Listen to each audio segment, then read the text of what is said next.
I mean, they're yoga teachers in Nebraska. Okay, no kidding.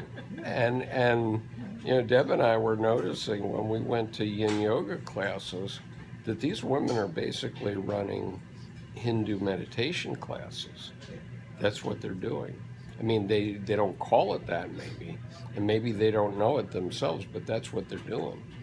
And so they are changing the psyche. They may not understand what they're doing in the way that Edinger is fairly concretely talking about this axis, the transpersonal self axis. But the point is that your ego wants to be able to draw on these archetypal energies, which are definitely powerful. This is an archetypal energy. There's nothing that's only an archetypal energy. And so we want to be able to draw on the power that she's drawing upon when she won't get up from her eggs, even if she's covered in snow, right? That's the power. That's why I brought this picture in. It's so powerful because it's precisely the mother archetype, and it's so powerful that she'll sit there, and if the temperature dropped, she would sit there till she froze to death. She's about covered over.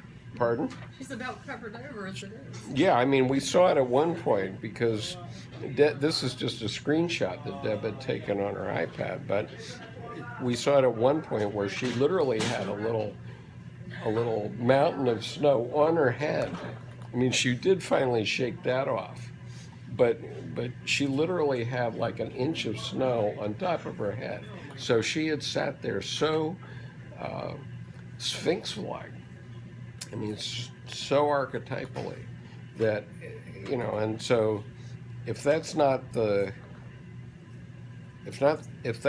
power of the God image, I don't know what is. So that circles back to what Bill said about it being instinctual. So is the archetype an instinct? Yeah, it's instinct. Okay. Archetype is fundamental instinct. But what about the shadow aspect of the archetype? Well, that's what Edinger is saying, is that Satan represents the energies. Okay. The shadow side. The shadow side is, Which is Lucifer, the light. Yes. yeah.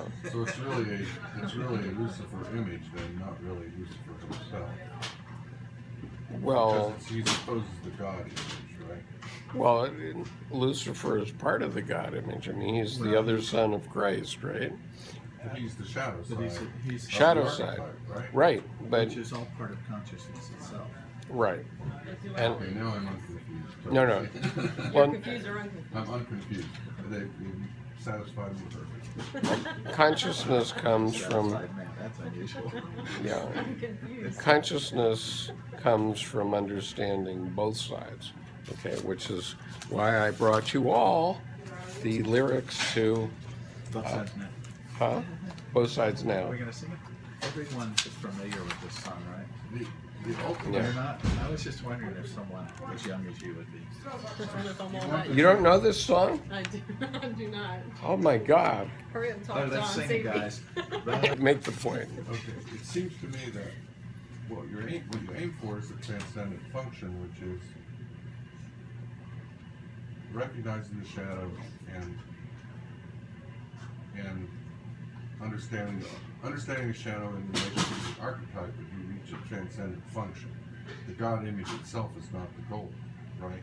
No, you don't want to identify with the God image, because if you do that, you get inflated.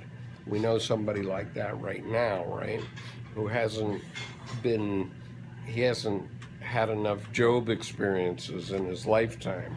And so He's about to. he's having them. Okay. Consciousness is what it's all about, right? And consciousness of the archetypal part of your life. Okay. And so as soon as you understand that there's a duality between your ego and this other part of your life that is archetypal, then you can have a dialogue with them. Okay, it's a dialectic. That's Edinger's point.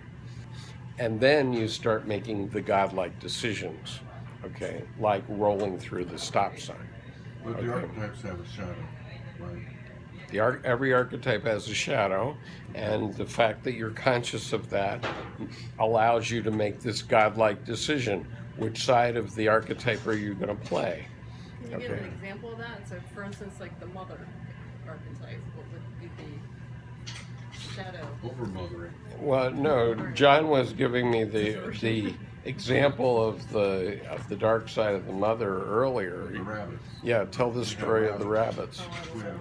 had rabbits where the mother killed an entire litter. Oh my gosh, okay. She, Except for the first litter, but she killed the second litter, and I was telling Skip, I was very puzzled by that. When we were talking about this photo before we got here. And so I said, would that be the shadow of the archetype? He said, yes. Yeah, Because that it's the anti, what right. the instinct would be. And there are well, and there are many. Well, it's the negative. It's a negative thing, whereas Jung defines the shadow as sometimes positive. there's the nurturing mother and there's the devouring mother, so you don't necessarily say one is the reverse of the other. You could just say they're running in parallel. Yeah, I mean, they I'm could not be. sure myself, but, I mean, look, the devouring mother is always there with you. yeah. Absolutely. Joni Mitchell has many versions of this on YouTube.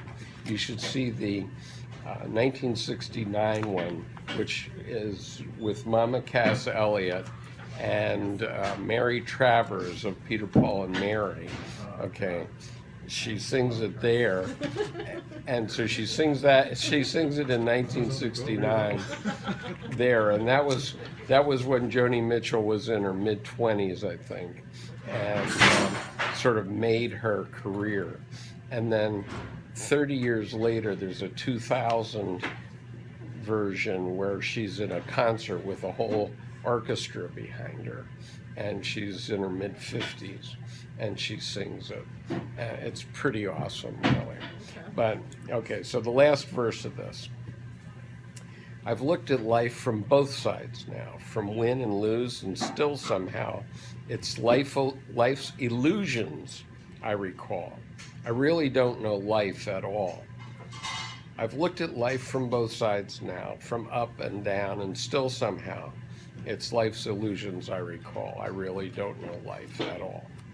Okay, so in the liner notes, co-producer Larry Klein describes the album as a programmatic suite documenting a relationship from initial flirtation through optimistic consummation, metamorphosing into disillusionment, ironic despair, and finally resolving in the philosophical overview of acceptance and the probability of cycle repeating itself. That's the fundamental thing about what we're talking about, is that there's a cycle, and it's a cycle that goes on thousands of times during life.